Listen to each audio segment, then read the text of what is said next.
Regarde, allez, dans 5 minutes, on est parti. D'Atomy.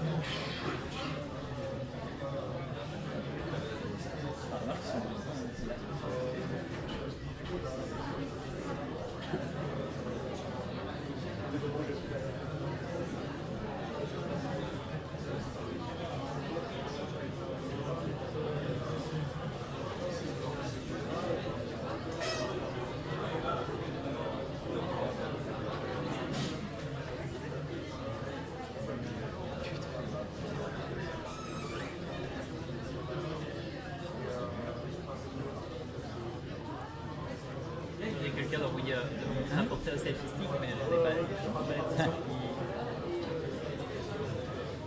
Tu veux. T'as besoin de quoi là? D'un pied? En fait, un selfie-stick, ça me permettrait de montrer le public. Oui, c'est une question. Parce que là, je vais me porter à la main et faire ça et le stick.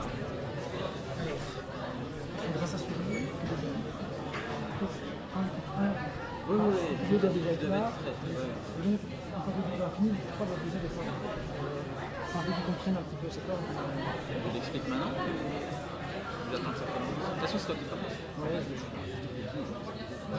Et après, après on envoie les pitchs que j'appelle la première équipe, etc. pour donner quelque chose. Ouais. Est-ce qu'il faudra le micro? Excellente question. Parce que son micro. Ça serait chouette. Mais c'est pas celui-là. Je n'ai pas de micro. Il n'y a pas de micro comment? Si, il doit être là, mais je sais pas où quoi. Christophe, il doit savoir.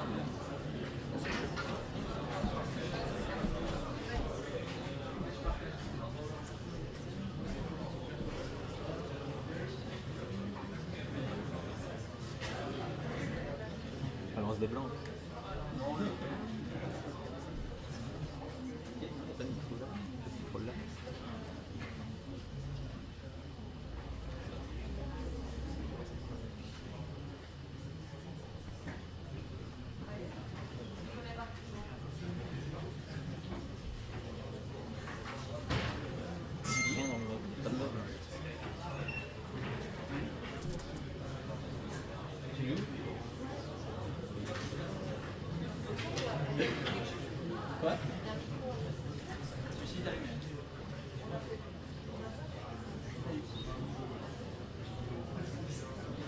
article où je trouvais trop assez pour je voyais chercher quelqu'un, mais j'ai pas l'impression qu'il faut n'importe quoi, ouais, que je fais.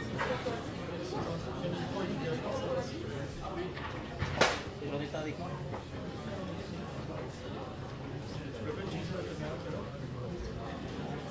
On a bien, mais on a regardé, on n'a pas pu, il faut l'autorisation et il faut aller dans sa vie.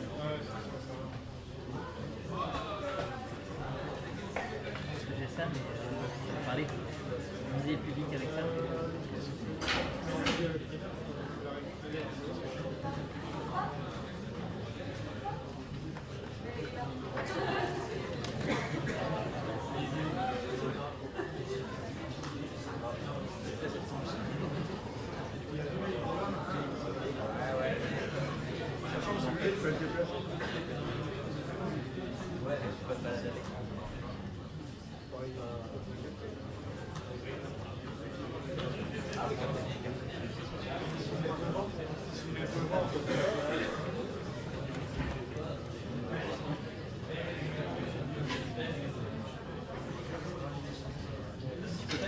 Et en fait, je dois rester pour le stream. Tu peux pas essayer de trouver un bon matin, n'importe quoi, je pense que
vous avez un truc pour noter?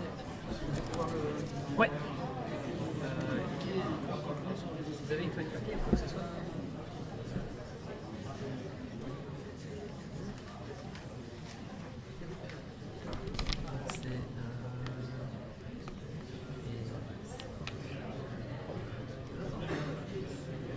Slash, et alors c'est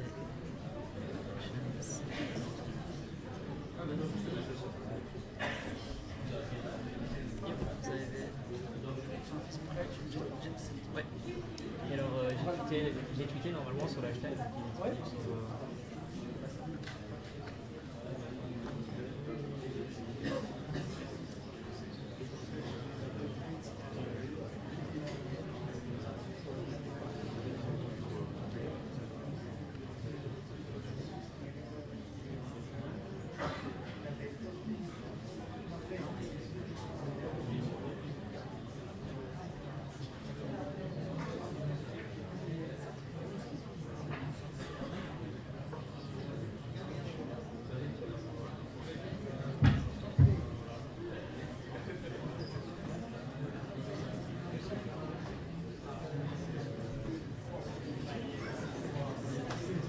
Bonjour à tous.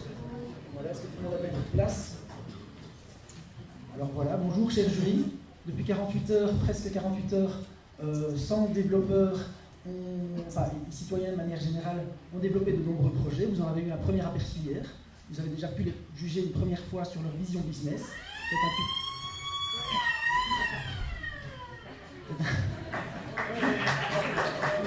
Ça fonctionne. Et donc voilà, ils ont évolué depuis hier, pas mal, donc ils vont vous présenter aujourd'hui, ils vont pitcher, ils ont 4 minutes par équipe pour pitcher leur projet développé pendant le week-end. Et donc je vais directement appeler la première équipe. Sachant, je les explique, la première équipe va venir ici devant pour pitcher son projet, donc l'équipe numéro 1, on peut venir déjà, un petit peu le son. Voilà. Est-ce que l'équipe numéro 2 peut déjà se préparer dans l'escalier ou sur le côté dont tu fais la seconde? Mais le principe, c'est que dès qu'une équipe a fini, l'équipe qui passe 2 numéros après, elle est déjà se préparer sur un des deux côtés, histoire qu'on ne perde pas le temps. Pendant le pitch, mais pendant Oui, oui. Vous ne bougez pas pendant les pitchs, vous bougez pendant les interruptions entre les pitchs. Voilà, merci.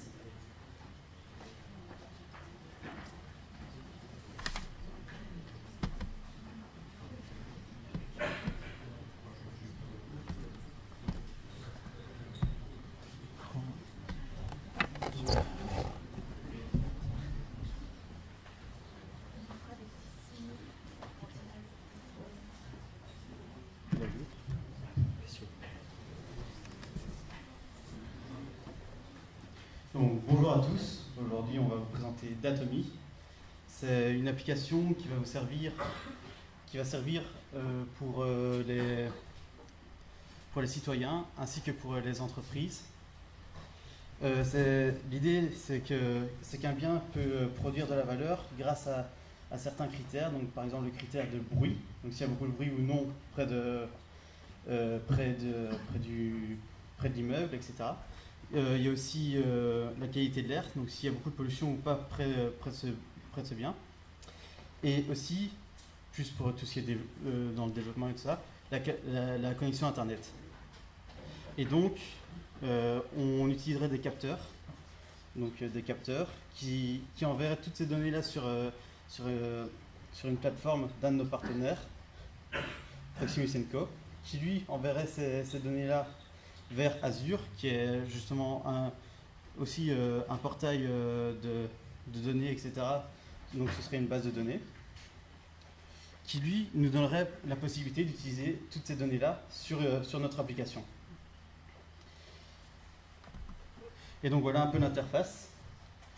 Donc on aurait la possibilité de paramétrer donc, ce qu'on veut voir. Donc si on veut voir les maisons qui ont beaucoup de bruit, on irait mettre beaucoup de bruit dans le sélecteur de bruit.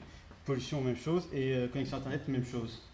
Le relevé des données serait sous forme de triangle ou sous forme de graphique bien plus détaillé. Les partenaires potentiels pour notre projet seraient Modiva, qui lui est une boîte qui est déjà bien impliquée dans tout ce qui est l'IoT, etc. pour le bruit, et avec des algorithmes bien spécifiques pour l'analyse de bruit et du deep learning qui pourrait analyser tout ça. Aussi Proximus pour tout ce qui est les capteurs utilisés, ainsi que pour tout ce qui est la connexion Internet, récupérer les informations sur la connexion Internet, et la plateforme Proximus & Co. Et Multitel pour tout ce qui est device. Ils font aussi beaucoup de devices pour la récolte d'informations. Je pense que oui, c'est bon, on est dans les temps. Mais, merci.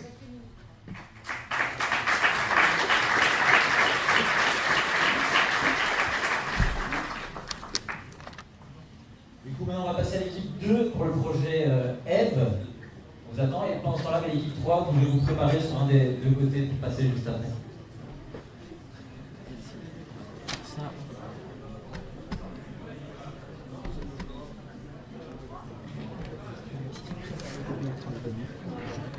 Ok, d'accord. D'accord.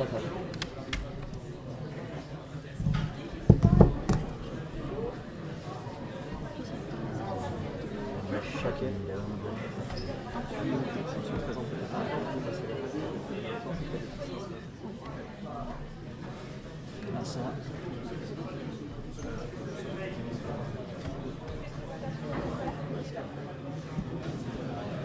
Ok. Non.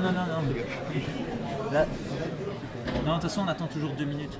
Donc, je vais prendre les notes. Attends, parce que moi je peux lancer TeamViewer également.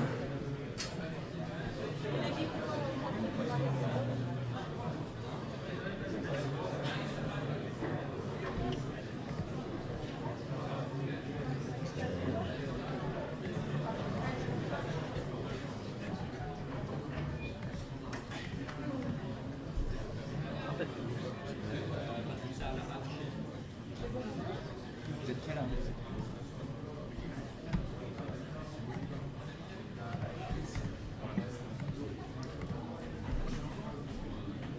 Ah, votre truc prend le dessus sur les auto-affichages, en fait, le truc de diapo. Ah, peut-être. Je sais D'accord, pas. mais. Parce qu'il est en plein écran. Ok, ben je le couperai à ce moment-là, c'est pas grave. C'est vrai? C'est pour ça. Ok, super. Vous allez bien en duplication d'écran parce qu'il ne faudra pas oublier, il y aura peut-être ce problème-là. En duplication d'écran, le fait que le Merci. Bonjour Mons. Alors, je me présente, je m'appelle Laura et lui c'est Patrick. Il va vous présenter après la partie technique sous forme de démonstration. Et moi je vais d'abord vous expliquer un petit peu notre projet qui s'appelle Eve. Eve, c'est pourquoi? C'est pour le tourisme, c'est pour la culture, c'est pour les villes et c'est aussi pour vous. Pour une partie un peu plus technique, ça s'appelle Experience Optimization by Visual Emotion Analysis. Concrètement, c'est quoi? Je vous propose une petite étude de cas pour vraiment qu'on s'immerge. Et donc, je vous invite à vous transformer juste quelques secondes en Anne, 46 ans, femme d'affaires, qui vient de finir un repas avec des clients à Berlin, beaucoup plus tôt que prévu, et qui du coup se retrouve à l'aéroport avec 2 ou 3 heures à tuer et qui n'a aucune idée de quoi faire à Berlin. C'est dans cette circonstance-là qu'elle rencontre Eve, qui est en fait une borne avec laquelle elle va pouvoir interagir. Cette borne va lui proposer de regarder des images et va analyser ses émotions. On en ressent tous. Je ne sais pas si certains d'entre vous ici regardent la série Lie to Me, peut-être? Ah, super. Ça peut être bien pour comprendre un peu l'idée. Et donc l'idée, c'est que ces émotions-là vont nous permettre de déceler ce qui est susceptible d'intéresser Anne à Berlin. Que ce soit vraiment des lieux tels que des musées, ou vraiment des choses à faire, des monuments, c'est très vaste. On peut prendre un autre cas de figure. Cette fois, je vous invite à vous retransformer encore. Je vous donne quelques pouvoirs magiques aujourd'hui. On a passé un hackathon, on est fatigué, vous le méritez. Alors cette fois, on est Victor, on a 20 ans. On a prévu de partir 3 jours en Espagne et nous, on est étudiants en 2e format, on a vraiment envie de s'amuser. On va sur TripAdvisor, on prévoit, on sélectionne la catégorie monde de la nuit. Le souci, c'est qu'une fois arrivé en Espagne, on a appris une mauvaise nouvelle et on n'est plus du tout dans l'état d'esprit par rapport à celui qu'on avait quand on a fait notre recherche. Ça arrive parfois justement, hein, et l'idée de Eve, c'est de proposer quelque chose en accord avec ce qu'on ressent sur l'instant présent. Je vais en profiter du coup dès maintenant pour passer la parole à Patrick. Bonjour tout le monde. Donc du coup, on va faire une petite démonstration. Alors,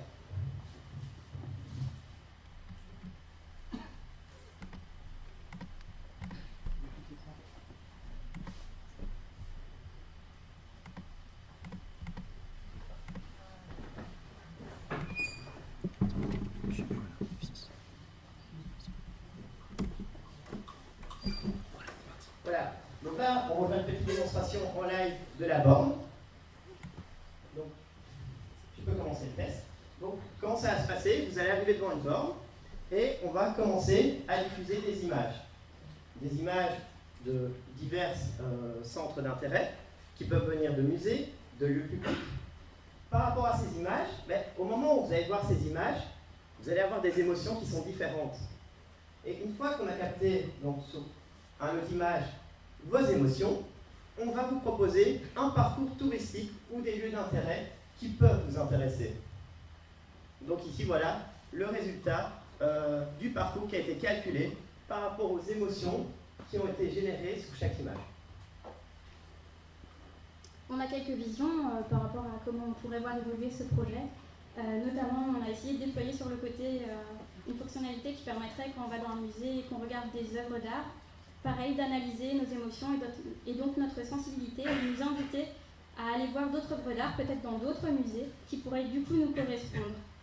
Encore une fois, on pense aussi au monde de demain, qui sera sûrement connecté et qu'on espère évidemment idéal. Et on se dit que peut-être on pourrait conjuguer cette borne avec des applications telles que Wallonie en poche ou encore Facebook pour récupérer les centres d'intérêt des personnes et donc offrir des propositions encore plus affinées et qui correspondent encore mieux au profil. Voilà, je termine donc cette présentation par tous vous remercier, le hackathon, les participants, évidemment, les partenaires, le jury. Voilà, parfait.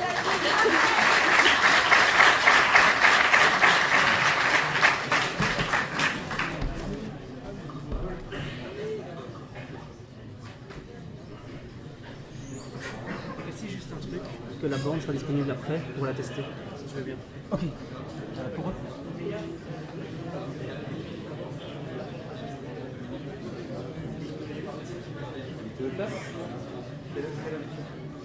Oui, ceux qui le souhaitent, la borne sera disponible après si vous souhaitez tester ou ne serait-ce qu'en apprendre un peu plus sur la technologie, etc. Voilà, merci beaucoup. Du coup, on va passer à l'équipe suivante, c'est l'équipe 3, Easy Event. Déjà. Et on a pour l'équipe 4 à se préparer.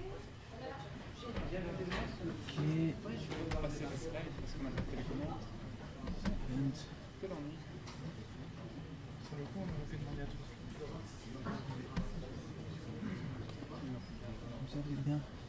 C'est bon? Moi, s'ils sont prêts, c'est bon. Vous êtes là, vous allez.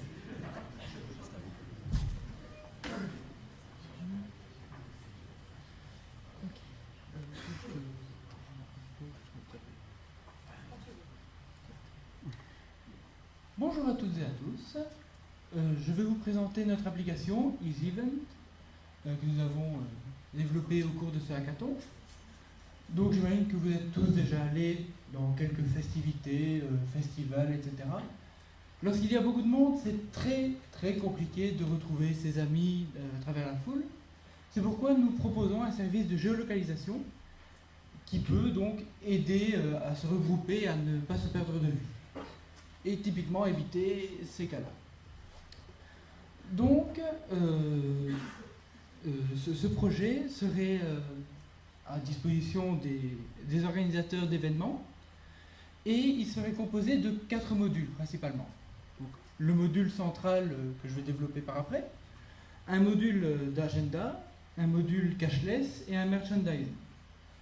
Le module principal serait constitué de la localisation et de la communication. Commençons par la localisation. Donc, pour éviter ce problème, lors du téléchargement de l'application, vous entreriez votre pseudonyme et vous recevriez un QR code unique qui serait votre identifiant, somme toute. Ainsi, une fois arrivé au festival, par exemple, vous seriez capté par le réseau Wi-Fi qui enregistrerait à partir de là toutes vos données de géolocalisation. Ainsi, vous pourriez scanner le QR code de plusieurs amis pour générer un groupe d'amis au final qui serait stocké donc, dans votre serveur central. Et ainsi, vous pourriez accéder aux différentes positions des personnes, et uniquement évidemment celles de vos amis. Okay. Voilà. Maintenant, parlons de la communication. Il y a 2 types de communication. La première, celle des organisateurs vers les utilisateurs, les festivaliers. Auparavant, elle se faisait plutôt bouche à bouche, elle était plus que délicate. Et maintenant, nous proposerions quelque chose vraiment en temps réel et beaucoup plus fiable. Et donc, on aurait à ce moment-là plusieurs notifications sur les différents retards, les alertes et les news relatives aux événements. Le deuxième principe de communication serait des organisateurs vers le staff lui-même. Et ainsi pourrait permettre, via la localisation de problèmes techniques, d'arriver plus facilement à certains endroits, de réagir aux différents changements de lieu et aux alertes générales. Bien sûr, tout ceci a un coût. Rassurez-vous, c'est tout à fait faisable. Si vous voulez, nous vous laisserons regarder le tout par après. Mais d'un point de vue beaucoup plus concret, quels sont les clients que nous visons ? Nous avions au départ le Festival de Ronquière à l'esprit, mais nous sommes entrés en communication avec le BIF à Bruxelles, et son organisateur s'est trouvé très intéressé par notre application, par son développement, et donc serait intéressé, pourquoi pas l'année prochaine, de l'utiliser. Bon, à plus long terme, pourquoi pas l'utiliser sur la plateforme Citizen of Wallonia. Et donc ainsi, peut-être en profiter pour tout le monde. Je vous remercie.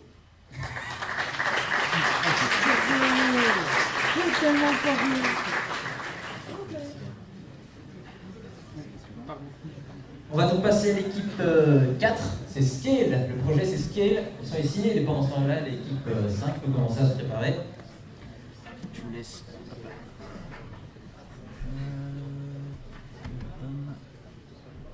Voilà. tu mets ça en plein écran. Non. C'est ici qui fait ça.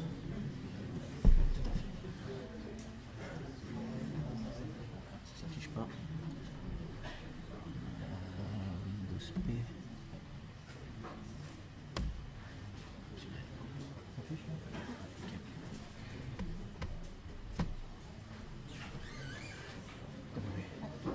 Bonjour à tous. La Smart City. Finalement, que cache ce fameux mot Smart? Eh ben, pour nous, c'est d'abord une gestion efficace de la ville. C'est pour ça que notre projet s'est intéressé à la problématique que rencontrent les communes face à cet enjeu, les différents enjeux de la Smart City. Donc d'abord des enjeux économiques, de par la pression de la législation européenne de plus en plus grande, de par l'augmentation de production en eau, en énergie, en déchets dans des villes de plus en plus denses, et également sur base d'un constat qui est que les dispositifs d'exploitation et de visualisation de l'open data, des données disponibles sur l'open data, sont rares et difficiles d'usage. Donc c'est pour ça que pour nous, les communes ont besoin de 3 grands outils majeurs, qui est un outil d'aide à la création d'open data de qualité. Alors qualité, on entend par là traitement et exploitation facile des données disponibles, un outil d'évaluation et de suivi des performances par les communes, qui doivent connaître leurs performances sur base de différents indicateurs, et outils de sensibilisation pour les citoyens, car les citoyens doivent connaître les enjeux de la Smart City et surtout les vecteurs sur lesquels ils impactent directement sur les performances de leur commune. Donc c'est pour ça que nous, on a mis en place une plateforme web Scale, donc qui permet de visualiser des différents indicateurs par commune sur base de sources réelles, donc des données réelles disponibles sur l'open data. Et donc comme ici, on peut voir que les fonctionnalités de cette plateforme offrent un affichage de ces différents indicateurs par commune. Elle permet également à la commune de visualiser sa progression, comme on peut voir ici sous forme de graphique, et également de se comparer avec d'autres communes. Et nos missions avec cette plateforme, c'est d'une part de stimuler un coaching, c'est-à-dire qu'il faut que les communes comprennent l'impact et surtout le potentiel de cette exploitation de ces différentes données qui sont disponibles, pour pouvoir mettre en place différentes solutions pour améliorer ces indicateurs sur base, en s'inspirant finalement de communes qui ont déjà réussi à performer sur certains critères. Et c'est là que nous, on vient mettre l'accent sur ces fameuses comparaisons entre communes. En fait, c'est pour créer une émulation, c'est-à-dire un partage de bonnes pratiques entre les communes pour finalement pousser le progrès. Et donc, en partant de petits indicateurs comme ceux qu'on vous a montrés, on pourrait mettre en place d'autres indicateurs qui viendraient compléter, évoluer cette plateforme, sachant que les indicateurs, comme je vous l'ai dit, se basent sur des données. Donc, il faudrait d'abord comprendre réellement le sens caché de tous ces indicateurs, les unités, et aussi la comparaison en ayant à l'esprit l'historique de chaque commune. Une commune ne peut pas forcément être comparée par une autre, donc on mettrait sûrement en place un système de catégorisation de communes. Et pour ça également, parce que la plateforme est disponible à tous, une sensibilisation face aux citoyens. Et derrière ce mot Smart, nous on a aussi identifié ce fameux citoyen intelligent. Alors on viendrait mettre ici en place plutôt un outil pour sensibiliser, mais sur donc une application qui est disponible aux citoyens pour qu'ils comprennent l'impact de leur habitude personnelle, une vision globale. Et toutes ces données récupérées sur cette application permettraient également de contextualiser, de nourrir de nouveaux indicateurs sur la plateforme web. Et donc on a également travaillé tout un visuel plus ludique pour les citoyens sur base de vecteurs d'images qui grossiraient, qui changeraient de couleur en fonction des performances qu'il arrivait à atteindre. Et je vous invite d'ailleurs à aller sur l'application Wallonie en poche et de scanner ce QR code pour que vous visualisez finalement cet environnement qu'on a créé pour le citoyen. Donc projet qui a été réalisé dans son globalité par une équipe en or pluridisciplinaire qui est juste à côté de moi. Et merci pour votre attention.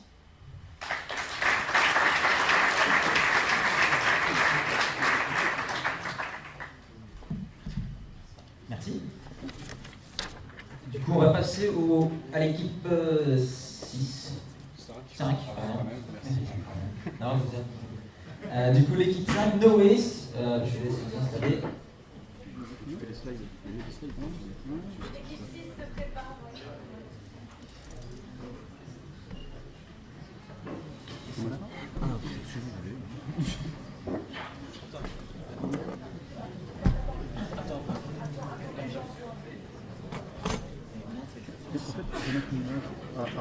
Donc je peux mettre ma clé Après, je peux mettre ma clé, ça va pas... Ah oui, il y a plusieurs ports. Elle va passer, mais elle passera pas. Non, on va enlever celle-ci. Ah, merci. Oui. Sinon, t'as 2 ports là. Hein. Ah, j'ai pas vu. C'est pas grave.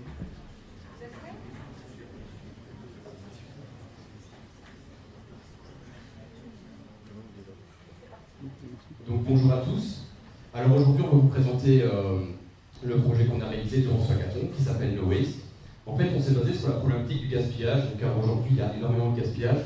Comme vous pouvez le voir, il y a 345 kilos de denrées alimentaires qui sont gaspillées par an par personne et approximativement 63 000 meubles qui sont jetés par an. Du coup, pour pallier à ce problème,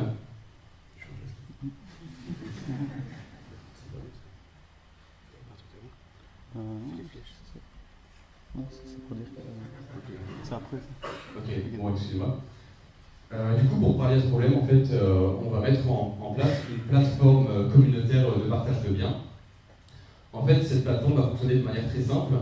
Donc, imaginez, vous, particulier, vous avez des biens, donc par exemple de la nourriture que vous avez et qui va bientôt périmer et vous ne savez pas quoi en faire à part l'acheter. Pour éviter de l'acheter, vous allez pouvoir la déposer sur notre plateforme pour qu'un autre particulier puisse venir la chercher s'il est dans le besoin. C'est également faisable. Imaginez-vous, vous devez déménager et vous avez un tas de meubles dont vous ne savez quoi faire. Vous pouvez venir les déposer sur notre plateforme et vous allez faire un bon paquet d'euros. Alors, il y a différentes applications, donc les deux qu'on montre ici qui ressemblent plus ou moins à l'application qu'on est en train de créer. Alors, il y a Too Good To Go qui est une application qui en fait va récupérer la nourriture dans les restaurants et en faire des petits repas pas chers. Donc la grosse différence, c'est qu'en fait, nous, c'est de particulier à particulier et que c'est totalement gratuit. Il y a également Too Much qui est une application qui, elle aussi, propose aux particuliers de prendre une photo de leur frigo et du coup, de permettre à n'importe qui de venir chercher les denrées qu'ils mettent à disposition. Mais par contre, c'est impossible pour tout ce qui est fourniture matérielle. Donc voilà, notre solution, c'est le partage, No Waste. Donc comme je vous l'ai expliqué, c'est vraiment que des particuliers qui viennent et qui postent leur annonce. Qu'elles soient périssables ou matérielles. Ensuite, une autre personne va pouvoir venir récupérer les biens qui ont été déposés. Maintenant, comme vous le comprenez, cette application actuellement ne génère pas d'argent. Du coup, pour qu'on puisse maintenir cette application, nous avons pensé à une deuxième partie d'application qui serait en fait de trouver des commerces locaux partenaires avec qui on gérerait l'histoire de forfait mensuel. Et en fait, l'avantage de ce forfait, ça leur permettrait en fait de mettre à disposition des bons de réduction qui seront offerts à nos clients fidèles pour qu'ils aillent dans ces commerces. Ça leur offre énormément de visibilité. On a été dans Mons, on a demandé à 5 commerces totalement aléatoires ce qu'ils en pensaient. Et clairement, le budget qu'on leur a proposé, c'était tous totalement d'accord. Donc, il faut bien se rendre compte que nous, si on a uniquement 10 commerces dans toute la Wallonie, notre application est déjà rentable. Là, en une journée, on avait 5 dans 11, ils étaient tous déjà d'accord. Alors, donc, voilà, donc, ça leur permet d'augmenter la visibilité au niveau des commerces, donc on va leur ramener des clients. Donc, clairement, rien que déjà un seul client ramené, le forfait par mois est déjà totalement rentabilisé. Et alors, nous, derrière, ce qu'on va faire, c'est mettre en place, en fait, une plateforme d'analytics pour que, en fait, ces commerçants puissent voir exactement les bons de réduction qui ont été donnés et effectivement si c'est utile et que les particuliers vont bien chez eux. Voilà. Donc si vous voulez un monde meilleur sans gaspillage et de partage, téléchargez notre application No Waste. Techniquement, on vient de l'upload, donc elle serait téléchargeable. On va afficher un QR code si vous voulez la télécharger. Allez-y.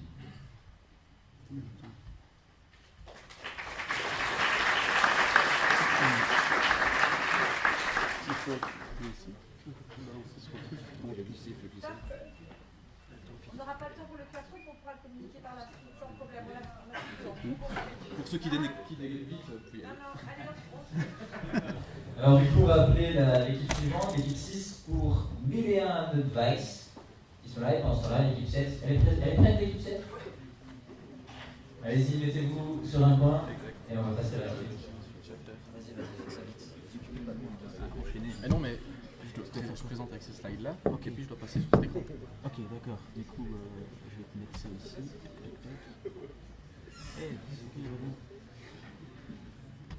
Il y a un advice. Bon, comme ça on est bien. Super. T'as quelqu'un pour passer Je dois montrer ça. Ouais, mais tu peux pas faire les deux en même temps. Ah, ok, C'est donc je l'angle. branche et je débranche. Ouais, c'est l'angle. Mais prends quelqu'un de ton équipe pour faire la main de fasse les slides. Et qui reste pour les slides. T'as encore un peu. On a encore un petit peu de temps, 1h30.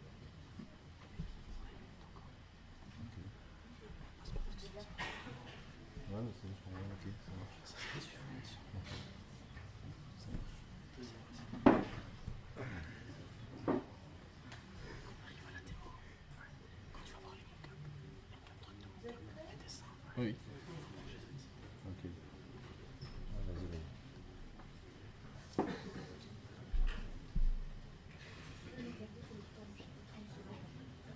On est prêts? C'est parti.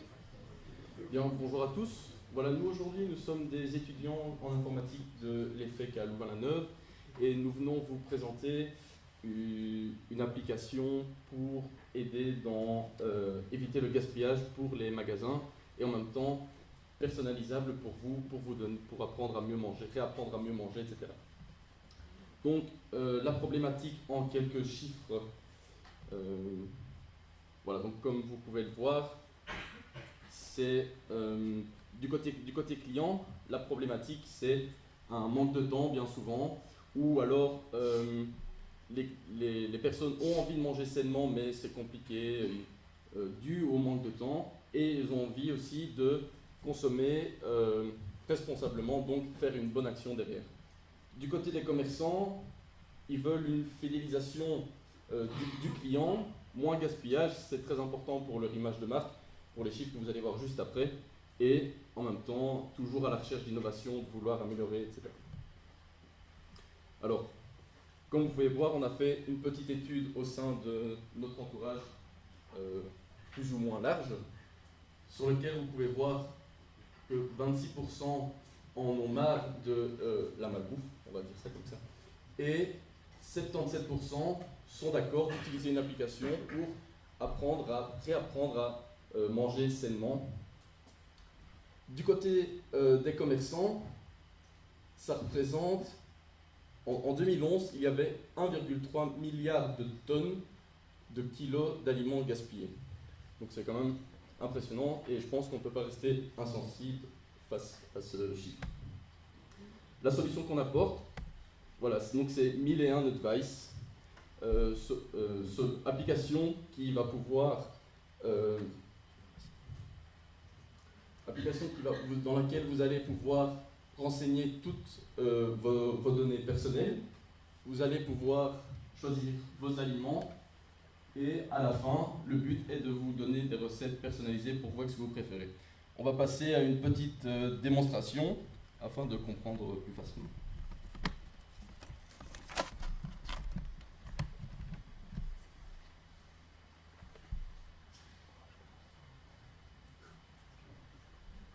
Voilà, donc ça c'est la web application sur laquelle vous arrivez. Vous pouvez soit choisir de s'inscrire ou de vous connecter. On va s'inscrire. Vous pouvez ici rentrer, donc, comme je vous avais dit, toutes vos données. Et une fois que vous arrivez dans le fond, donc vous devez les remplir forcément, vous avez la page où vous devez choisir vos aliments préférés. Ici, ce sont des aliments basiques, bien entendu. Et alors, vous allez cliquer, sélectionner celle que vous voulez, et ensuite passer à la page suivante, et vous allez avoir vos recettes. Ce qui n'est pas encore développé pour le moment, c'est des évolutions pour le futur.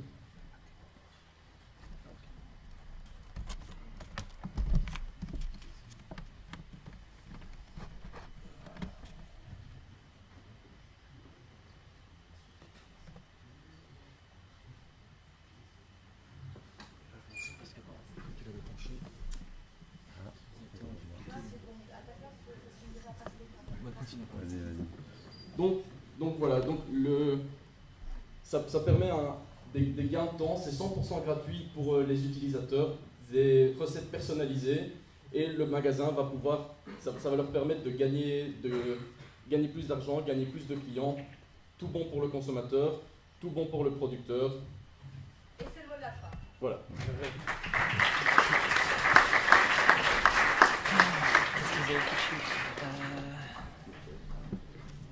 Ils ont débranché. On va maintenant passer au groupe 7 avec le projet Streeter, pendant que le groupe 8 se prépare.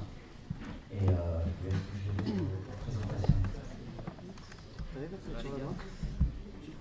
T'as juste ton ordi. On capte, ça va être compliqué. C'est bon. Oui, on a juste l'ordi, on a le téléphone, mais Tu te mets sur la voie? on a long. On va essayer. Toi, tu 6 semaines Ouais, ça fait des trucs. Attends, c'est bon. J'ai encore une petite minute pour se... Il y a le câble qui déconne ou non? Ouais, mais C'est là, bon. je crois que c'est un truc. C'est bon, j'ai dans quelques jours, c'est bon. Parce que nous, c'est bon, mais lui, je sais pas.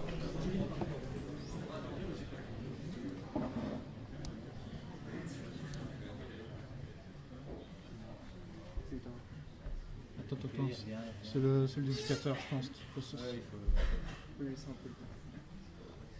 20 secondes. Mais c'est pas nous, hein. Ouais. C'est très cool. Il y a un bug technique, mais pas grave, je ferai sans. Mais du coup, ça fait un bug technique chez nous aussi. Ouais, chez nous aussi, ça fait le bug. Ouais. Comme on est relié, ça déconne chez nous Parce aussi. que là, actuellement, je vois rien du tout sur mon truc. Ils ont débranché un câble et ils l'ont. Là, chez nous, c'est bon. Bah là, c'est bon. Ouais, désolé. C'est bon? C'est bon? Ouais, là, c'est Ouais. pour nous, c'est parfait. Là, je ferai sans. C'est bon?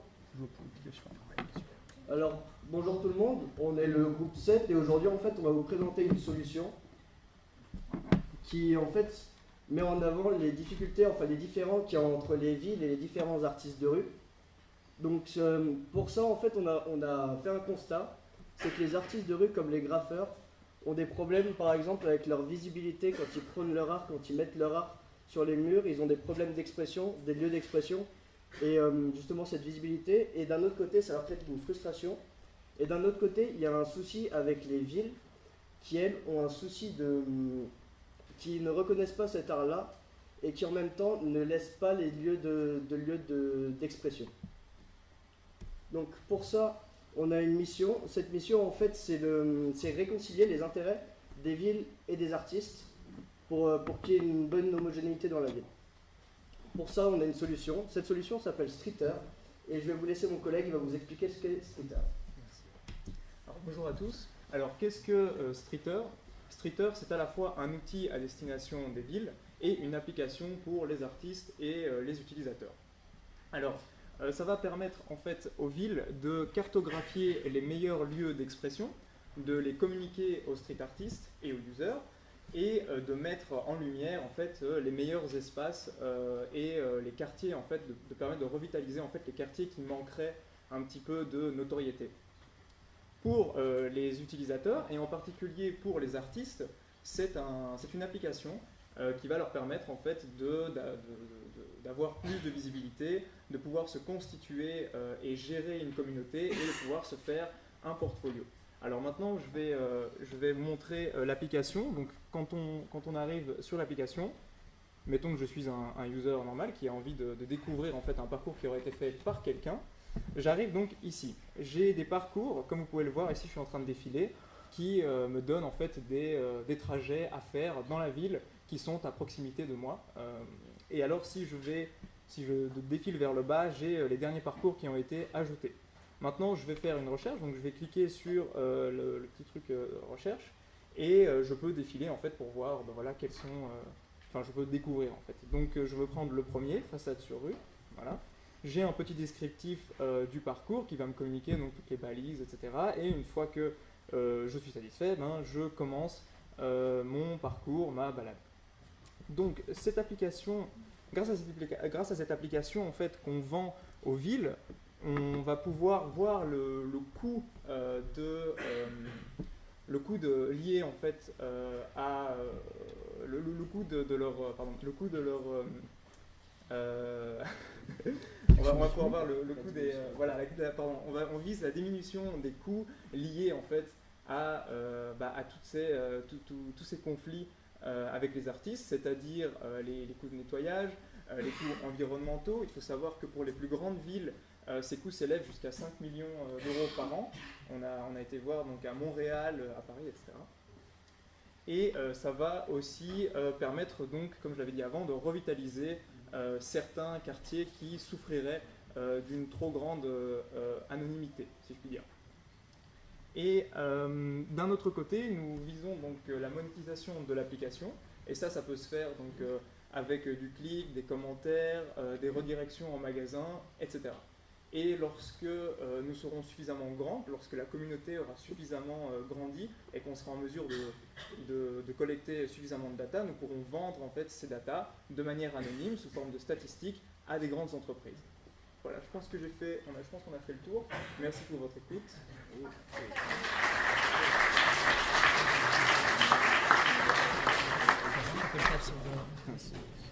Ce blanc gris dans la...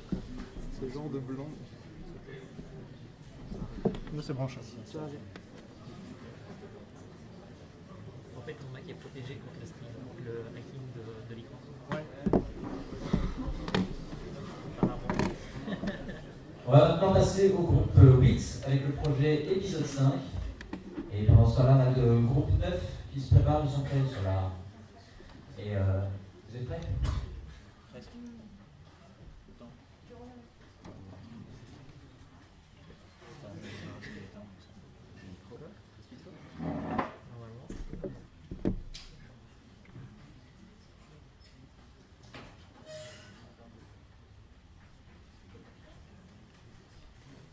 Bonjour à tous. Alors, on va vous présenter la plateforme épisode 5. Donc, on vous a préparé d'abord une petite vidéo pour introduire notre projet. Que vous soyez sous la douche comme Stan ou en train de regarder la télé comme Tiffany, vous consommez de l'énergie. Vous pouvez également oublier de fermer correctement le robinet ou pire, une fuite d'eau peut survenir. Si vous ne le voyez pas à temps, cela peut générer un pic de consommation et de nombreux dégâts. Des factures s'accumulent. Quelle catastrophe! Au contraire, vous pourriez posséder une éolienne ou des panneaux solaires et produire plus d'énergie que ce que vous consommez. Dans les trois situations du quotidien, il est difficile d'avoir une vue claire et centralisée sur vos consommations, car chaque type d'énergie est géré indépendamment. C'est pourquoi je vous propose la plateforme épisode 5. La plateforme épisode 5 vient du simple constat qu'il y a de nombreuses données encore non exploitées dans nos maisons, notamment au niveau énergétique. Il y a un certain nombre de compteurs, que ce soit compteurs d'eau, électricité, au niveau du gaz, au niveau du mazout. Toutes ces données ne sont pas encore disponibles, pas encore centralisées. Le but d'épisode 5 est de faire le lien avec toutes ces données via un système d'acquisition de données à un partenaire spécialisé dans ce domaine qui s'appelle Epinew. Épisode 5 est disponible sous format web et il y a la plateforme Wallonie en poche. Si les citoyens avaient accès aux données réelles de consommation heure par heure, c'est un peu comme quand on monte sur sa balance le matin, on regarde et puis on se dit bon, on va peut-être faire attention les prochains jours. Si le citoyen était un petit peu sensibilisé à sa consommation, automatiquement, naturellement, il va faire attention et cela peut amener jusqu'à 25% d'économie uniquement par notre comportement sans faire aucun travail de bourser aucun effort. Alors le problème, c'est encore l'acquisition de données. Alors là, on a 3 niveaux de maturité. D'abord, un encodage manuel, donc ce qu'on connaît pour l'instant chez certains fournisseurs d'énergie. On peut aussi avoir la liaison directement avec sa facture électronique que le GRD, donc c'est le gestionnaire de distribution, vous transmet. Et le troisième niveau de maturité, on va dire ultime, c'est tout ce qui est Internet des objets dans les compteurs intelligents. Alors, il y a une loi wallonne, une législation, qui prévoit qu'en 2034, 80% des ménages devront équiper de smart meters. Ça veut dire que d'ici 2034, ça va évoluer assez rapidement. Alors, avec toutes ces données qui viennent de différentes sources d'énergie, on va les croiser et alors on peut définir un certain nombre de services avec lesquels on travaille avec des partenaires. Au niveau de ces partenaires, on a les gestionnaires de distribution, les assureurs, des sociétés d'audit énergétique, mais beaucoup d'autres. Nous allons également avoir des possibilités d'alerter. Au niveau de réduction d'assurance, il faut savoir que la responsabilité en cas de fuite d'eau est partagée entre le GRD et le citoyen, si la fuite d'eau se situe avant ou après le compteur. Donc c'est dans l'intérêt du GRD et du citoyen d'éviter ces fuites et de les prévenir très rapidement quand elles arrivent. Au niveau des audits énergétiques, déjà 25% d'économie juste par notre comportement, c'est déjà pas mal. C'est 25% sur nos factures en moins également. Donc on peut encore aller plus loin avec des travaux dans les habitations. Nous avons aussi développé un label Smart Citoyen qui permet d'ajouter un peu de gamification et d'avoir une certaine prestance vis-à-vis des assureurs.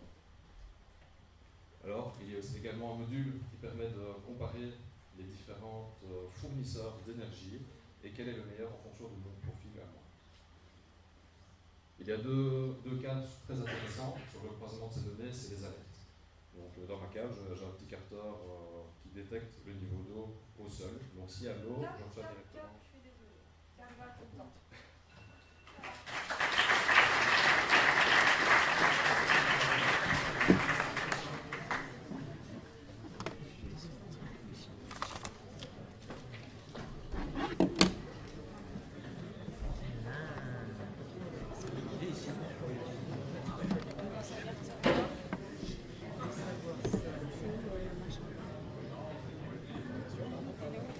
Alors on va passer au groupe 9 avec le projet Info House. Alors le groupe 10, Mike, Sanctuaries est prêt. Ah, super, vous restez là. Et on passe au groupe 9 avec Info House. Je sais pas où ils sont, où ils ont mis le... Où est-ce que vous avez mis les trucs? Tu cherches ton... c'est là-dedans, le 9 c'est là. Et la vidéo... C'est qui est celle qui est juste en dessous. Ouais, Ah oui, ouais. oui, oui. D'abord, parce que normalement, la vidéo est dessus, mais on n'est pas certain. Mais je l'ai... Vous l'avez relié? Ah, vous l'avez relié, la vidéo? Ah non.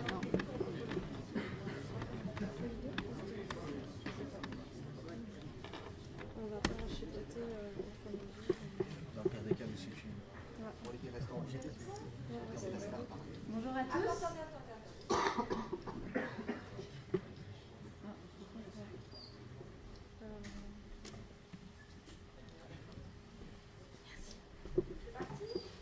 Oui. Vous, propriétaires, vous, pouvoir public, vous, professionnels de la construction, je serais curieuse de savoir combien de temps vous avez déjà perdu en voulant compiler les informations urbanistiques liées à un bien immobilier. Moi, je peux vous dire, j'en ai fait mon expérience. J'ai moi-même travaillé dans une administration communale et du temps, j'en ai perdu. Alors aujourd'hui, ce qu'on vous propose, c'est une plateforme web d'agrégation des données urbanistiques. Voici l'équipe qui a contribué à ce projet. Donc elle est composée de 2 développeurs et de 5 étudiantes en dernière année d'architecture. Donc la problématique, comme je vous ai dit, elle concerne les professionnels, les propriétaires et les pouvoirs publics. Les propriétaires, ils ont besoin de quoi? Ils ont besoin de compiler facilement les informations, toutes les informations liées à leur bien et de pouvoir y accéder rapidement. Le propriétaire, quand il n'a pas ces informations à ses dispositions, doit alors s'adresser à différentes instances et notamment au pouvoir public pour pouvoir en bénéficier. Il doit alors régulièrement prendre une demi-journée de congé pour pouvoir aller consulter ces organismes qui le reçoivent selon leurs horaires. Le professionnel, lui, mandaté par le propriétaire et qui travaille sur la modification d'un bâtiment, a aussi besoin de ces informations. Il a aussi donc un contact avec le pouvoir public et donc ce sont des relations extrêmement compliquées entre ces différentes instances. Le pouvoir public lui-même a une problématique liée à la digitalisation des données, à l'archivage et à un ensemble de compilations de données. Pour ce faire, nous proposons l'IMOPAS qui simplifie donc l'ensemble des relations entre les différentes personnes, entre les différentes instances. Et donc, on propose un service qui permet de faciliter l'ensemble des relations des procédures extrêmement complexes entre ces différents intervenants. Donc voici ici un petit aperçu de tous les sites qu'une commune doit consulter pour aller chercher les informations liées à un bien. Et un petit aperçu de la vidéo. Ouais. Ah, non, ça fonctionne. Donc on fait une recherche, on trouve notre bien et sur ce bien sont répertoriées l'ensemble des informations. Donc il y a une partie qui sera mise à disposition gratuitement pour le propriétaire et une partie payante pour les professionnels qui veulent bénéficier des plans digitaux. On peut ajouter différentes adresses et gérer l'ensemble des biens via cette plateforme.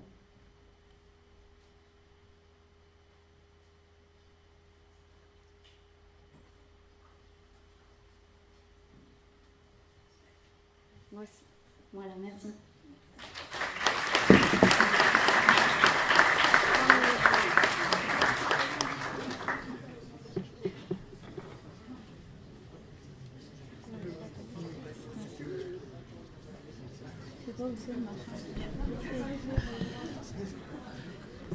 On va maintenant passer à My Little Green Sanctuary avec le groupe 10 et juste après ce sera Navette avec le groupe 11 qui se prépare. C'est dans les pitchs.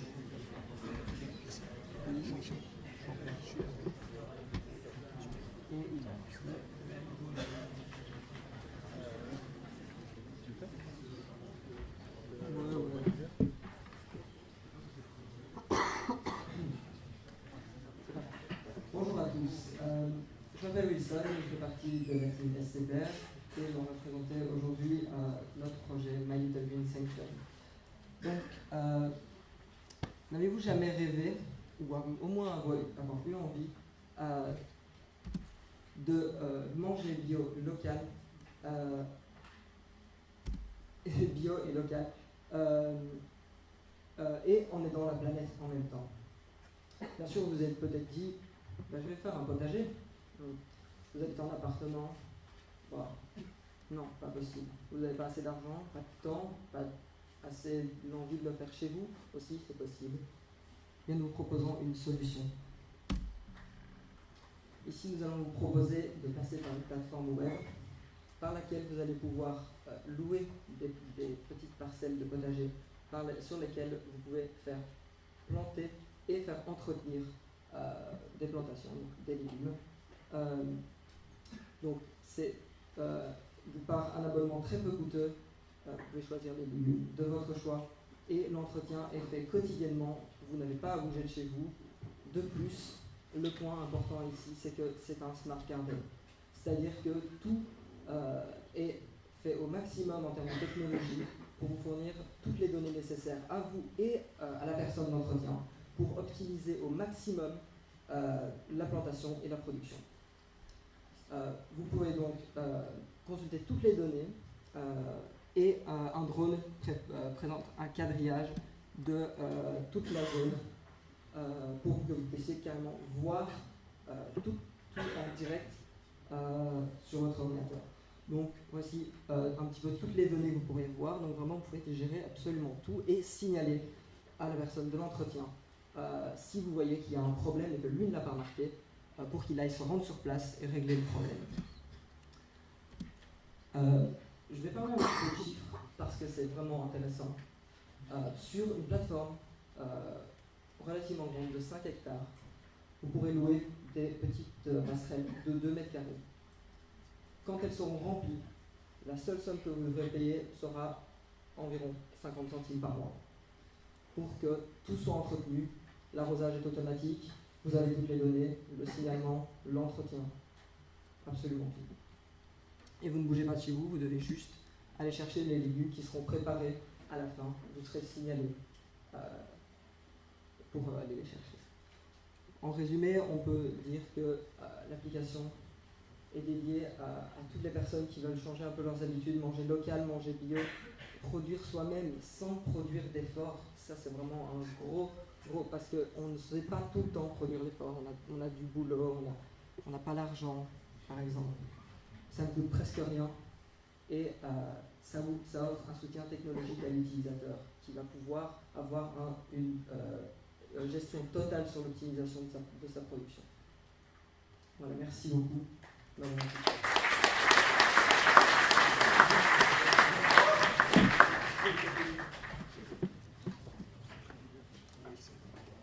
Alors on va passer à Navette, c'est ça? Navette Plus, pardon. C'est le groupe 11 et juste après ce sera le groupe 12. ils sont prêts, je vais voir les deuxième. Du coup, ouais, j'ai eu le temps de mettre votre truc. J'ai mis, c'était la nouvelle, c'est ça hein. Ok. Ok, j'ai vu qu'il y avait un petit truc qui se baladait, hein, si vous préférez. Il y a un petit pointeur pour placer les slides. Oui. Je sais pas où il est passé. Vas-y, mets-toi là, c'est bon. Mais je sais pas, ouais, fais-le. Oui, ça marche.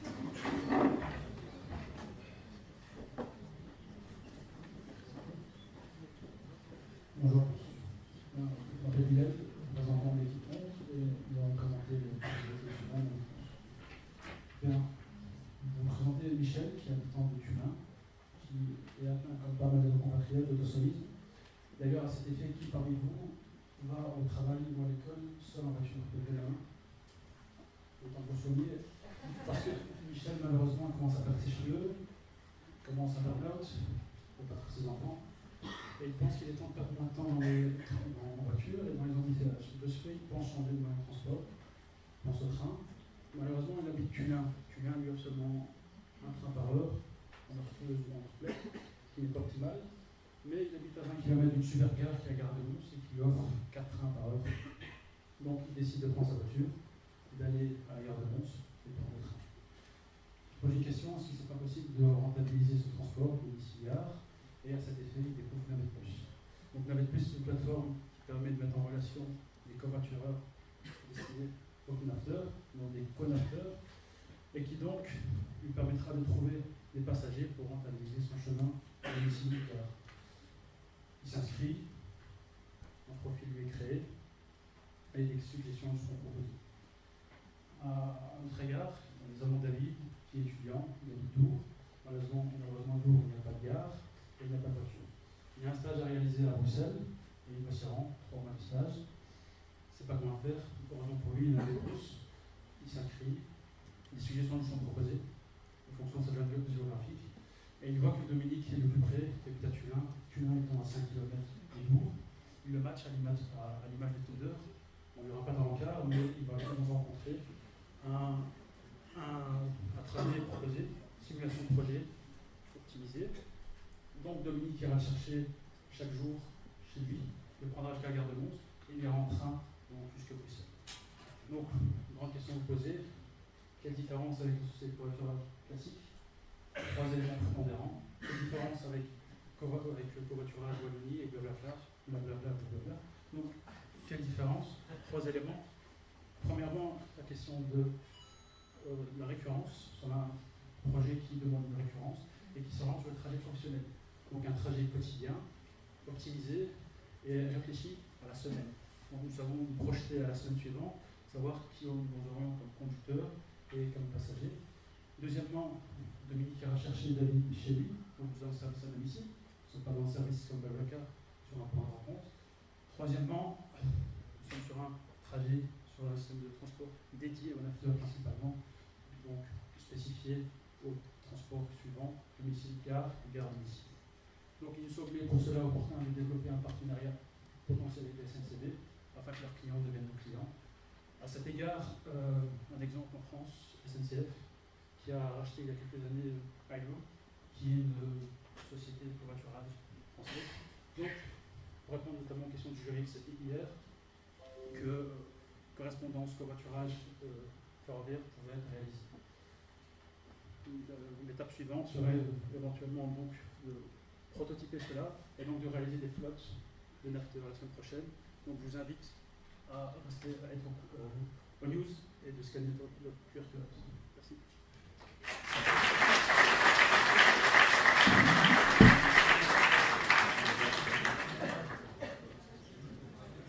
Du coup, j'appelle maintenant le groupe 12 avec Build Your Project.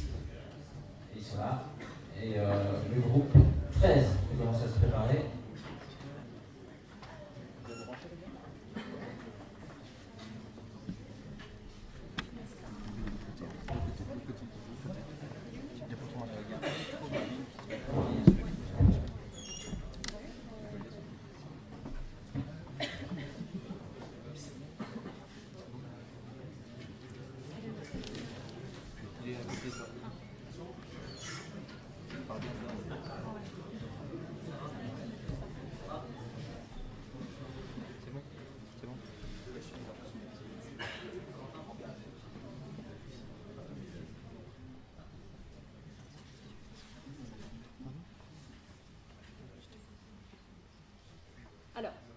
bonjour à tous.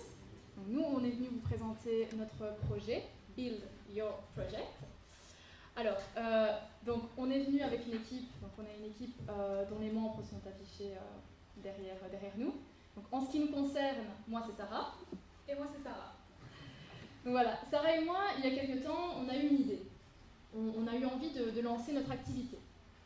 Et on s'est retrouvé face à une grande question. Comment on fait?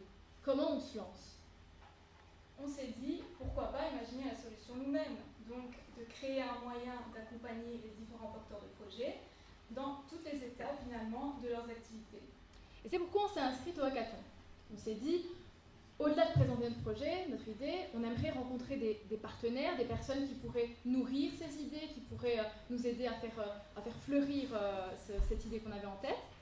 Et durant ces 3 jours, un court délai, vous serez tous d'accord avec ça, on a commencé à développer avec toute l'équipe une plateforme qui permet de répondre à toutes ces petites questions qu'on se pose, qu'on s'est posées et qu'on se posera encore avec Sarah, quand on lance une activité.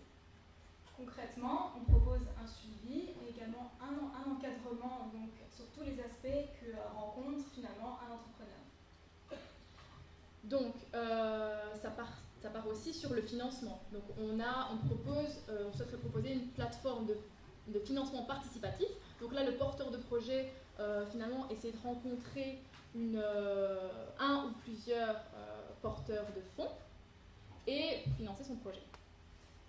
Donc, c'est vraiment un réseau social professionnel qui va permettre de mettre en lien tous les différents acteurs.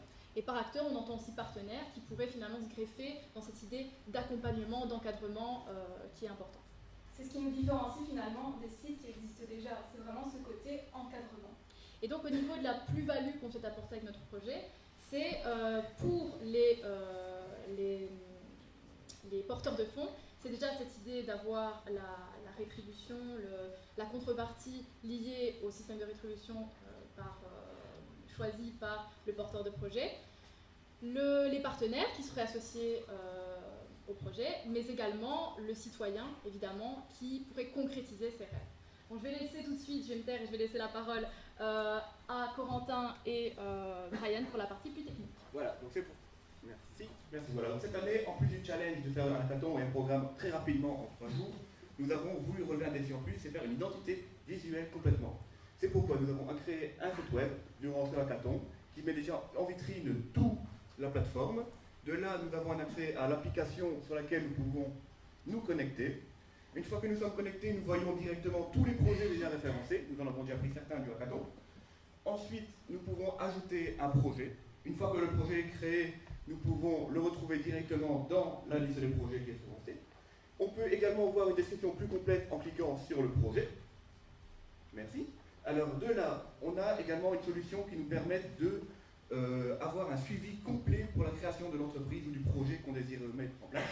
Et alors, avec une checklist, on peut suivre l'évolution également du projet. Donc voilà, des résultats très rapides. Je vous laisse maintenant ma collègue pour pouvoir continuer. Donc pour conclure rapidement, l'idée c'est vraiment d'avoir une communauté, d'avoir cette idée de partage. On aimerait vraiment développer finalement des porteurs de projets qui auraient une success story, pour laquelle on aimerait aussi arriver avec nos projets, et qui pourraient aider les personnes qui débutent, qui sont comme eux. Et donc cette idée d'échange est super importante pour nous. Je vais terminer là, et on aimerait juste remercier d'une part tous les participants avec qui on a pu échanger et qui ont participé à cette expérience avec nous. Le jury, mais tout le monde. Merci à tous.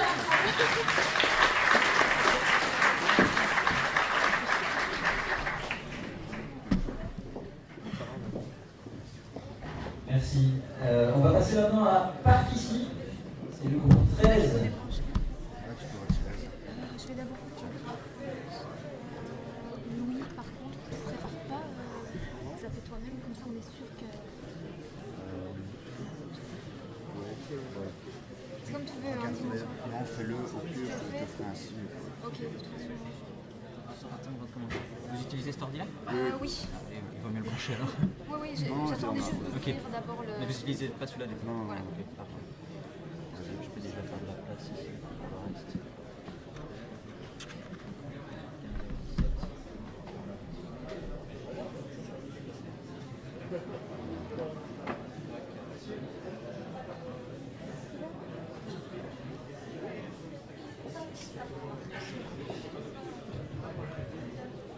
Bonjour à toutes et à tous.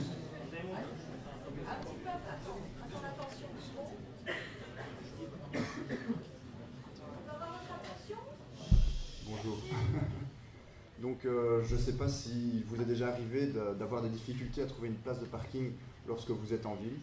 Eh bien, moi oui, personnellement. Et nous, en fait, on a créé donc l'application Park Ici, qui est donc une application et aussi une extension de GPS qui vous permet de trouver toutes les places de parking qui sont situées autour de votre destination. Donc c'est très simple, c'est un peu comme un Waze mais pour les parkings. Donc on a deux types d'utilisation. Donc on a l'utilisation classique où l'utilisateur donc va s'inscrire sur notre plateforme, va encoder ses données, les données de son véhicule. Il va ensuite choisir sa destination. Il va choisir un rayon d'action de là où il espère garer sa voiture, choisir son type de parking, donc ça pourrait être un parking gratuit, un parking payant, mais aussi un parking résidentiel qui est libre la journée avec un partenariat avec le voisinage. Ensuite, comment dire, une fois tout ça rempli, notre application va trouver toutes les places de parking qui sont situées dans notre zone et va générer pour chaque place de parking un pourcentage de chance que cette place de parking soit encore libre lorsque l'on arrive sur place, et tout ça en temps réel. Donc tout au long du trajet, comment dire, les calculs sont faits et peut évoluer, donc des places de parking peuvent apparaître, d'autres disparaître et le pourcentage peut évoluer.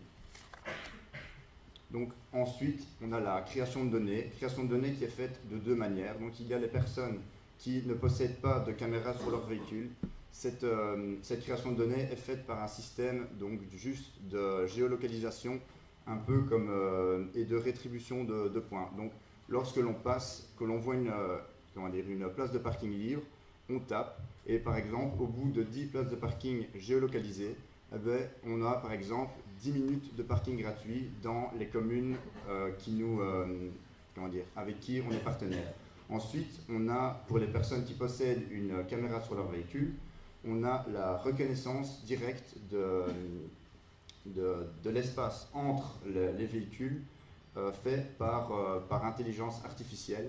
Et donc, elle repère les plaques d'immatriculation et l'espace qui est entre les deux et détermine si c'est une place de parking ou justement un espace rempli. Donc, nous possédons actuellement la technologie nous avons développé ce week-end la technologie de reconnaissance justement des plaques et par la suite, on continuera peut-être l'aventure pour déterminer l'espace entre les voitures. Donc, une fois que l'on est garé, l'application continue et elle nous permet aussi de payer directement le stationnement grâce à l'application. Et du coup, plus besoin de faire des allers-retours jusqu'au parc-mètre. Elle nous permet aussi d'avoir une alarme qui nous prévient quand le parc-mètre justement va expirer et de payer directement de nouveau depuis sa réunion pour rallonger le temps. Donc, que retenir de Park Ici? Donc Park Ici, c'est simple. Elle vous trouve vos places de parking idéales de là où vous voulez aller. Elle vous y accompagne jusque-là et ensuite, elle vous offre un suivi de cette place de parking.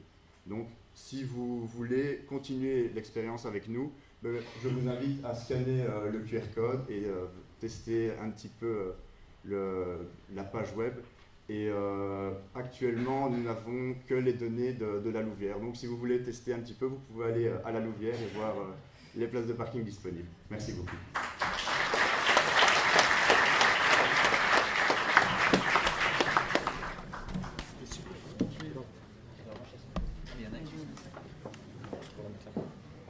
Non, mais il y en avait une de Maëlle, justement. Ok. Normalement, là, vous avez un dossier avec tous les... Là, c'est le 14. Ok. Super. Je te laisse regarder. On va maintenant passer à Smart Rewards, c'est le groupe 14. Il est pas allé. Ça marche. Il faut le mettre en... Il faut le mettre en 6. Dupliquer, ça c'est sûr de l'avoir.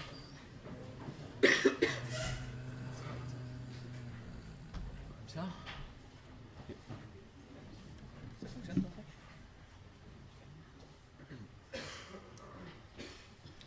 Donc bonjour, nous on va vous présenter Smart Rewards.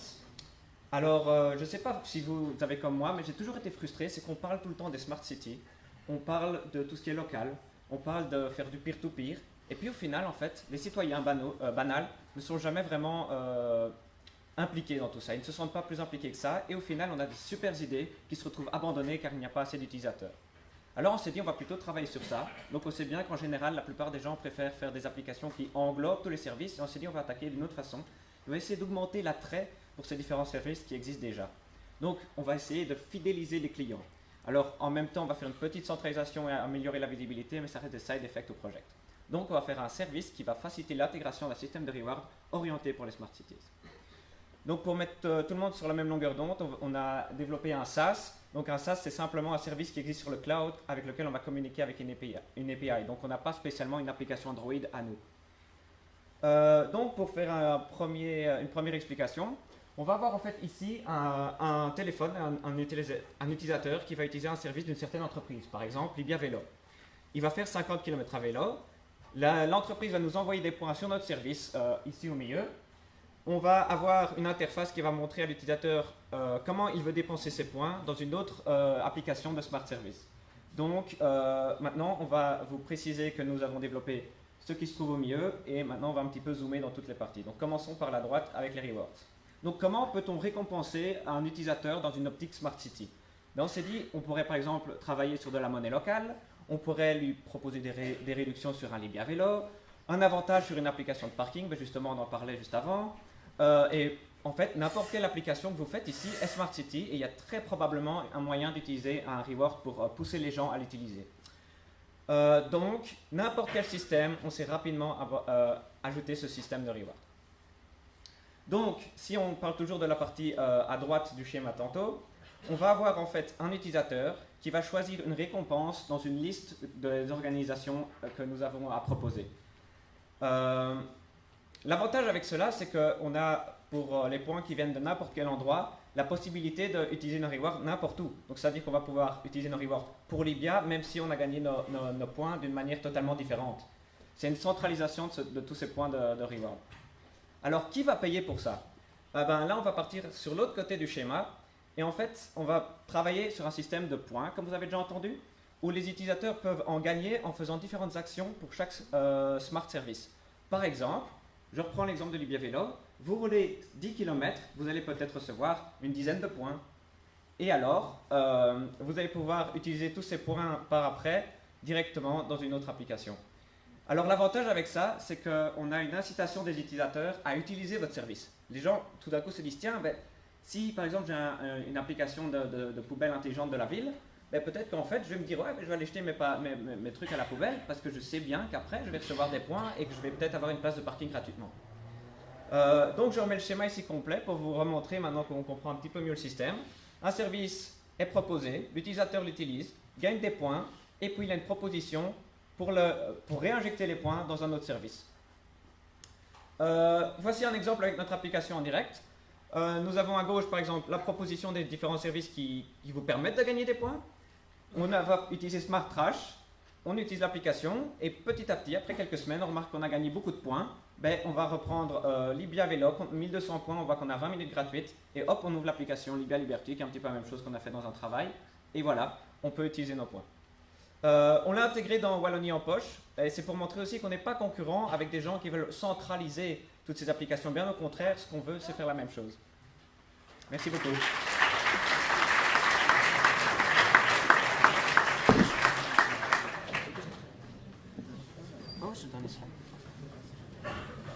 Alors il me reste 3 équipes à voir. La première, du coup, je les avais maintenant, c'est l'équipe 15 City Games.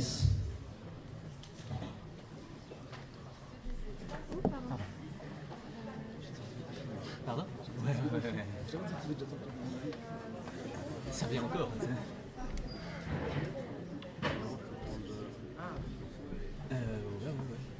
Utilisez votre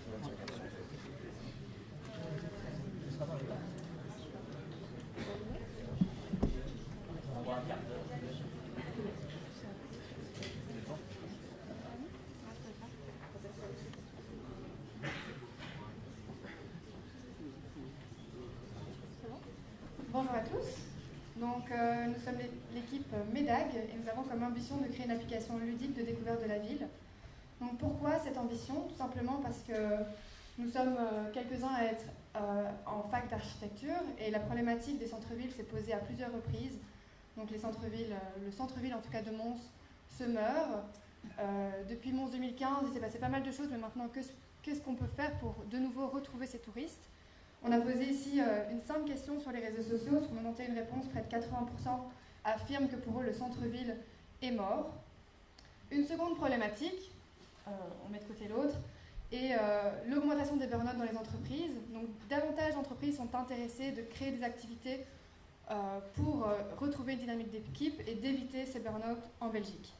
Donc pour combiner tout ça et retrouver une dynamique dans la ville, on a une solution qui est donc de proposer une application, donc City Games, qui serait la découverte de la ville de manière ludique grâce à la représentation, à la réalité augmentée.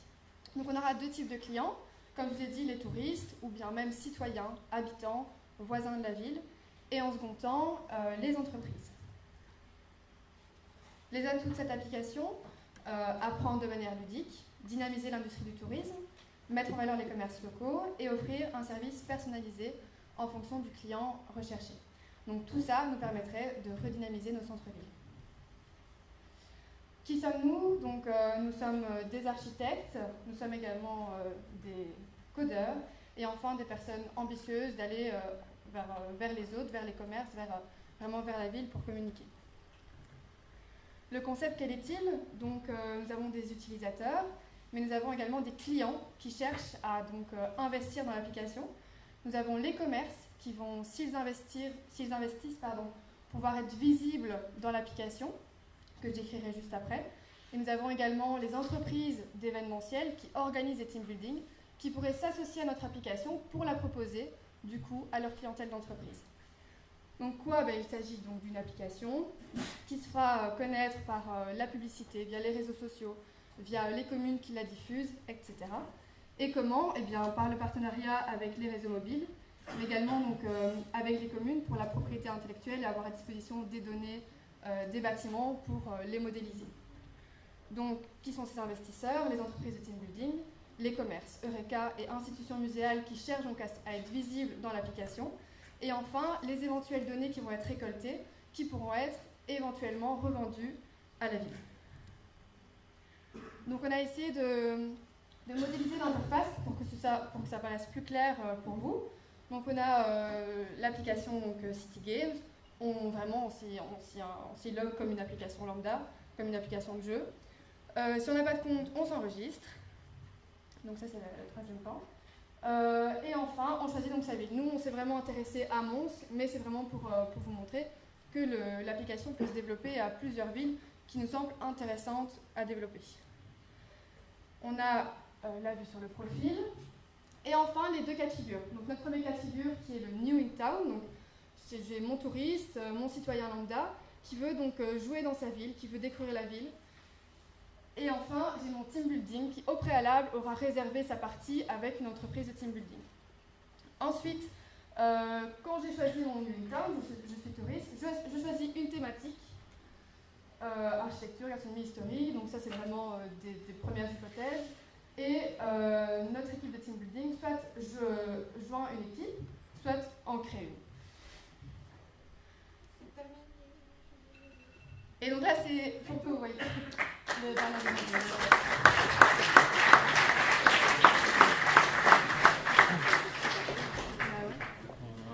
Moi, j'ai fait ce que je pouvais. C'est une bonne. On va passer au groupe 16, l'avant-dernier groupe qui va passer pour le projet Architect Reality. Il se prépare, et juste après, on aura le groupe 17 qui sont les derniers.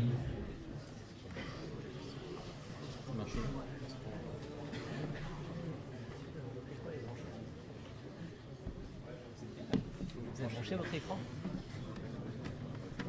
Sinon ça va être dur. Ah oui, c'est vous qui utilisez ce bordel. Oui, c'est le tireur.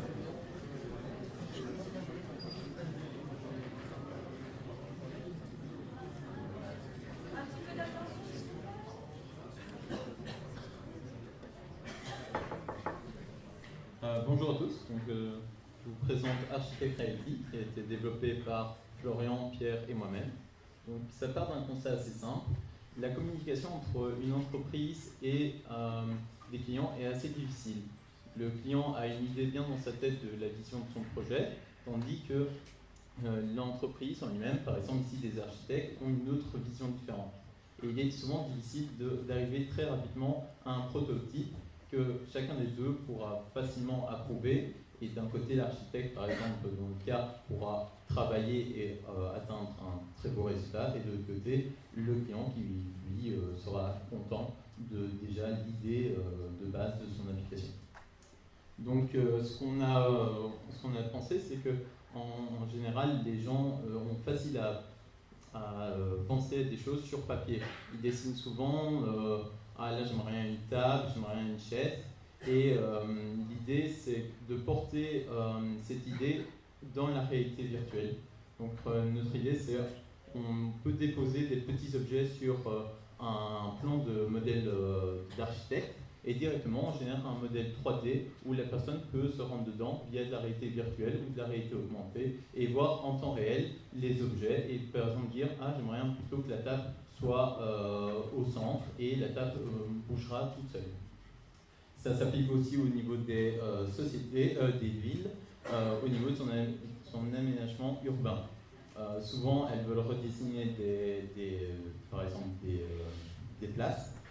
Elles pourraient, par exemple, vouloir mettre des kiosques, des fontaines, des arbres. Et bien, ici, facilement, il aura juste besoin, avec l'architecte, d'avoir le plan le plan 2D de la place et elle pourra déposer rapidement les petits objets dessus et puis voir en temps réel, en 3 dimensions, le résultat du prototype actuel. On va avoir une démonstration. Donc la démonstration, ici on va partir d'un plan en 2D très simple. Voilà. Je ne suis pas un grand architecte, désolé. Donc voilà, et l'idée c'est de réutiliser ce plan pour y mettre des petits post-it dans notre cas, qui vont représenter par exemple une chaise, une table, un divan, un tapis, et directement il les placera sur la carte, et ensuite on peut la générer, une map en 3D pour être en réalité virtuelle.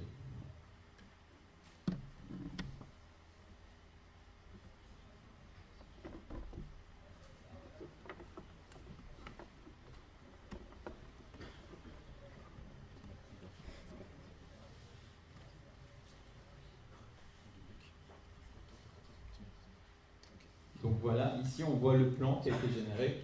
Le prototype a été assez rapide, on utilise une caméra pas adaptée du tout, donc il est un peu déformé. Mais comme vous voyez là, mes deux collègues sont en train de bouger des petits post-it et vous voyez en temps réel l'objet qui est, on voit par exemple en haut un tapis, d'un autre côté un divan, une table qui bouge. Ça bug encore un peu parce qu'ici on n'a pas pu setup l'environnement pour cet éclairage bien précis. Et donc c'est de la reconnaissance en temps réel d'objets. Donc l'idée plus tard, ce serait de fournir des modèles en 3D de par exemple de tables en verre ou autre, et de leur faire imprimer des petites représentations de la table par exemple, et il n'aura qu'à la placer sur le modèle et directement elle se mettra dans le modèle en 3D. Elle gère aussi tout ce qui est collision. Si on le met sur un mur, automatiquement l'objet ne va pas se dessiner. Donc, comme on voit là, un des deux objets n'est plus dessus et réapparaît un mur. Donc voilà.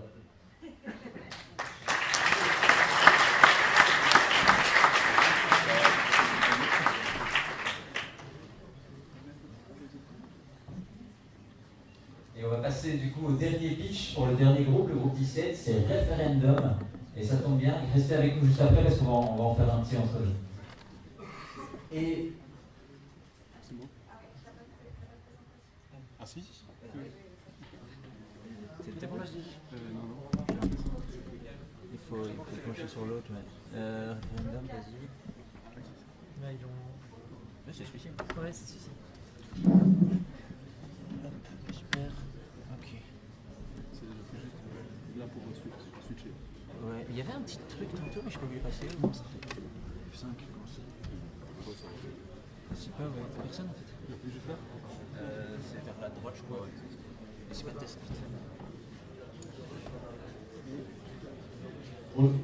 Bonjour à tous, on est parti. Donc, bonjour à tous, merci d'avoir attendu si longtemps pour le dernier projet. Donc, ici, on présente le projet Référendum. Donc, Référendum, c'est une idée que j'ai eue en tant que citoyen, que j'ai voulu amener. Donc, c'est une idée qui est déjà suivie par un incubateur et qui était encore à l'idée de projet à la base. Et j'ai rencontré une équipe qui m'a aidé à l'améliorer de façon conséquente pendant ce week-end. Donc, en fait, j'ai pu avoir la chance d'avoir des compétences différentes des miennes qui sont business développeurs pour appliquer mon projet. Donc, j'ai rencontré un data scientist, des designers infographistes et un web développeur. Donc déjà un grand merci à eux de m'avoir aidé à mener ce projet. Alors, quelle est la problématique que Référendum rencontre? Donc la problématique, c'est qu'aujourd'hui, il y a un gros problème entre les citoyens et les représentants politiques. Donc on remarque que les citoyens ne sont plus représentés, qu'il y a un mécontentement. Le droit de vote est obligatoire, mais sinon il n'irait plus. Donc, qu'est-ce qui est mis en place? Il y a un mouvement citoyen qui a été mis en place, plusieurs mouvements d'ailleurs. Donc, ce qu'on appelle du bottom-up, donc c'est un mouvement, enfin ce sont des mouvements citoyens qui créent des idées et qui les amènent aux politiques, mais l'inverse est très très peu présent parce qu'il y a une lenteur due au gouvernement, due aux partis qui sont disparates, etc. Il y a une lenteur pour amener des idées concrètes vers le bas. Donc, qu'est-ce que Référendum propose? Donc l'ambition, c'est à long terme, on voulait proposer aux citoyens de voter de façon consultative sur des propositions de loi, afin de parvenir à orienter le choix des représentants, et en tout cas qu'ils soient conscients des choix à faire. Donc ça c'était l'ambition, enfin, c'est l'ambition en tout cas à long terme. Maintenant la problématique c'est que pour pouvoir arriver à faire ça, on a besoin d'énormément d'utilisateurs, et donc on a voulu arriver à quelque chose de concret, quelque chose qu'on va pouvoir lancer rapidement. Donc la solution qu'on a trouvée, c'est de développer une application, et cette application, elle va se focaliser sur la plus petite unité publique qui existe, qui sont les communes. Donc il y a 262 communes en Belgique, et en fait, j'ai appelé un bourgmestre que je connaissais hier dans la journée pour avoir des informations, et en fait il a réellement, donc ça c'est ce qui est génial, c'est qu'il a une problématique qui existe, il réalise des enquêtes publiques qui sont onéreuses et qui demandent énormément de temps. C'est encore de l'envoi papier et il a un très faible taux de participation parce que les gens doivent se déplacer pour donner leur avis. Donc quand je lui ai proposé notre service, il était très intéressé. D'ailleurs, on a un rendez-vous le mois prochain pour aller discuter. Notre volonté, c'est durant ce rendez-vous de faire un premier test afin de peaufiner notre application et alors de grossir, donc de pouvoir grandir commune après commune, région et de grandir comme ça. Alors au niveau de l'application, il me reste une minute. Au niveau de l'application, on voit que donc, le but c'est vraiment d'utiliser une authentification légale. Donc on va utiliser l'application ISMI. C'est quelque chose, donc c'est une application qui doit être vraiment très simplifiée. Le but c'est que ce soit simple, facile et agréable à utiliser. On a une adresse email. Ça fonctionne sur un système de swap un peu à la Tinder. Donc date de naissance, tout ça c'est des données, et alors on fonctionne aussi selon les normes GDPR, bien sûr, puisqu'on veut être transparent envers le citoyen. Donc nous, ce qu'on veut faire, c'est faire du data learning à long terme pour pouvoir analyser les données et pouvoir les revendre à l'espace public. Et donc voilà, on dit si on est pour ou contre. Donc ici, c'est vraiment une enquête d'une commune qu'une commune pourrait poser. Donc voir mes enquêtes dans les réponses. Ici, projet d'extension du centre commercial de Louvain-la-Neuve, vous dites si vous êtes pour ou contre. Donc au niveau du business model, ce qui est fou, c'est qu'à partir de 7 communes moyennes, on serait déjà rentable parce que le revenu par commune, il dépense. Voilà. Merci beaucoup.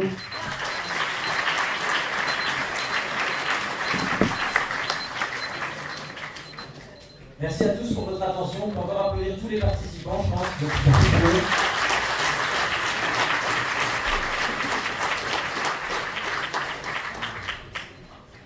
Alors, restez avec nous. Alors, le jury va sortir pour délibérer, mais vous, public, participants, tout le monde, vous allez pouvoir voter pour le prix du public, évidemment.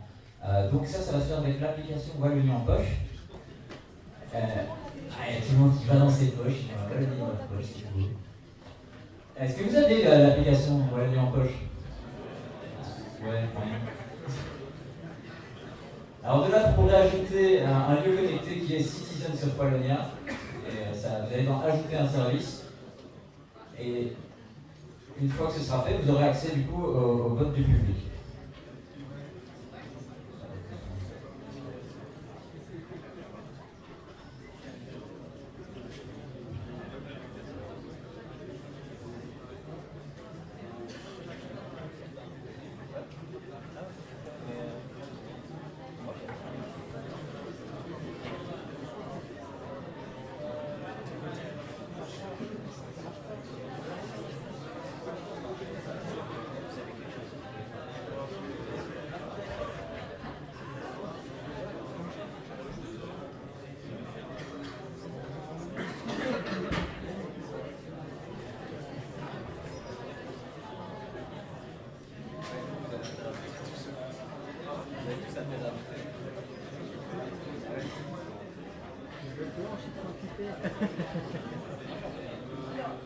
Ça rame un peu, mais qu'ils soient patients, tu les retiens un moment pour qu'ils votent absolument. Mais c'est Un peu de patience si vous êtes sur la page du vote, vous allez voir que ça charge, ça a un peu de temps, mais soyez patients et ça va arriver. Vous allez pouvoir voter pour votre projet préféré qui recevra le prix du public. Et moi ça change un peu.